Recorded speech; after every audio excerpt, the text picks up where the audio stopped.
Assalamualaikum warahmatullahi wabarakatuh. Baiklah, saya akan menjelaskan bab 2, investasi pada instrumen ekuitas. Instrumen keuangan yaitu melibatkan adanya kontrak perjanjian antara dua pihak. Ada 5 komponen instrumen keuangan. 1. Aset keuangan. 2. Liabilitas keuangan. 3. Instrumen ekuitas. 4. Instrumen derivatif. 5. Hedging atau lindungi nilai.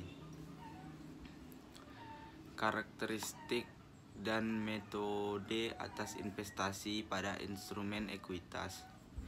Instrumen ekuitas. Ekuitas disebut aset bersih karena ekuitas adalah klaim atas aset yang dimiliki oleh pemilik setelah dikurangi dengan liabilitas. Ekuitas pada PT atau perseroan terdiri dari 2 kelompok utama. 1.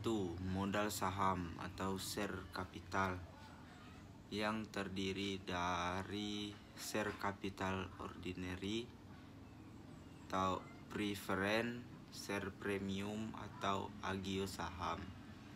2. Retained earning atau saldo laba. Akuntansi investasi saham perlakuan untuk pencatatan investasinya tergantung pada persentase kepemilikan investor pada perusahaan investasi. Maka hal tersebut dikelompokkan menjadi 3, yaitu 1. Atau yang pertama, untuk kepemilikan saham lebih besar dari 0% sampai dengan 20%, maka itu dikatakan investor tidak memiliki pengaruh signifikan. PSAK yang digunakan yaitu PSAK 55. Maka metode yang digunakan oleh investor untuk mencatat investasinya bisa menggunakan metode biaya atau metode nilai wajar. 2. Untuk kepemilikan saham lebih dari 20% tetapi tidak melebihi 50% atau sampai 50%, maka dikatakan investor disebut investasi pada entitas asosiasi dan investor memiliki pengaruh signifikan. PSAK yang digunakan yaitu PSAK 15. Maka metode yang digunakan untuk mencatat investasinya yaitu metode ekuitas. 3. Untuk kepemilikan lebih dari 50%, maka dikenal dengan adanya perusahaan induk dan perusahaan anak PSAK. Yang digunakan yaitu PSAK 22 dan 65. Maka metode yang digunakan bisa menggunakan metode biaya atau metode ekuitas. Sedangkan laporan keuangan menjadi laporan keuangan konsolidasian.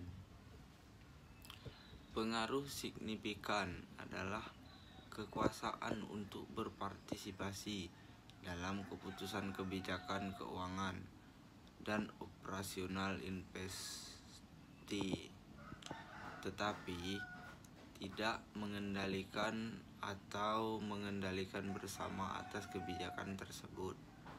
Maka investor yang memiliki pengaruh signifikan disebut sebagai entitas asosiasi. Metode akuntansi atas investasi pada instrumen ekuitas. Ada 4 kategori aset keuangan. Yang pertama, aset keuangan yang dinilai berdasarkan nilai wajar melalui laba rugi. Yang kedua, aset keuangan yang dimiliki hingga jatuh tempo. Yang ketiga, aset keuangan dimiliki untuk dijual. Yang keempat, aset keuangan berupa pinjaman dan piutang. Selanjutnya, metode akuntansi atas investasi pada instrumen ekuitas terdiri dari metode biaya, metode nilai wajar, dan metode ekuitas. Berikut pencatatan dari beberapa transaksi. Transaksi 1.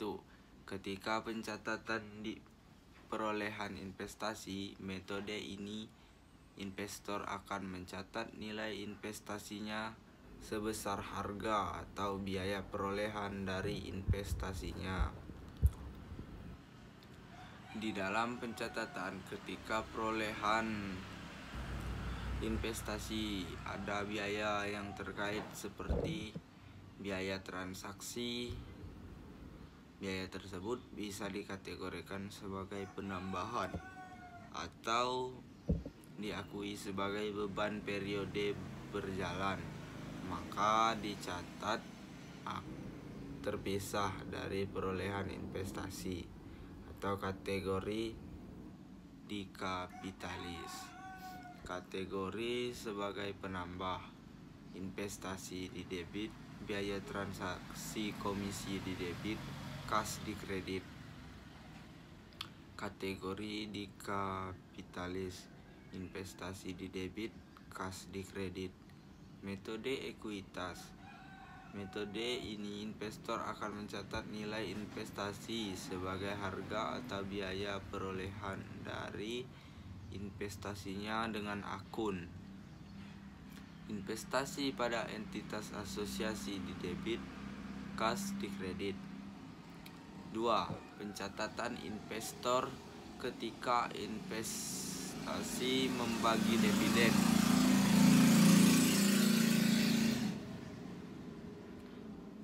Metode biaya dan metode nilai wajar.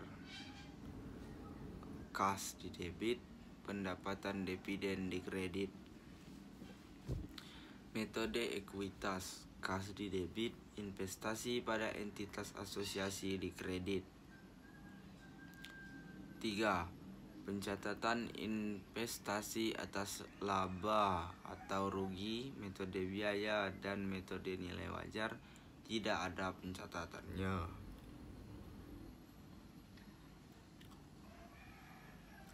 Metode ekuitas. Jika laba investasi pada entitas asosiasi di debit, bagian laba entitas asosiasi di kredit. Jika rugi, bagian rugi entitas asosiasi di debit, investasi pada entitas asosiasi di kredit. Selanjutnya yang keempat, pencatatan investor jika investi melaporkan laba atau rugi. Metode biaya dan metode nilai wajar tidak ada pencatatannya. Metode ekuitas. Jika laba investasi pada entitas asosiasi di debit, penghasilan komprehensif lain di kredit. Jika rugi, penghasilan komprehensif lain di debit, investasi pada entitas asosiasi di kredit. 5. Pencatatan ketika penyesuaian nilai wajar.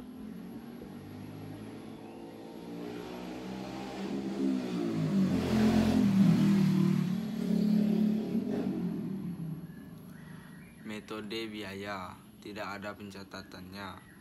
Metode nilai wajar akan dicatatkan dengan kategori A. Aset keuangan yang dinilai berdasarkan nilai wajar melalui laba rugi, maka akan mempengaruhi laba periode berjalan atau ke pendapatan lain.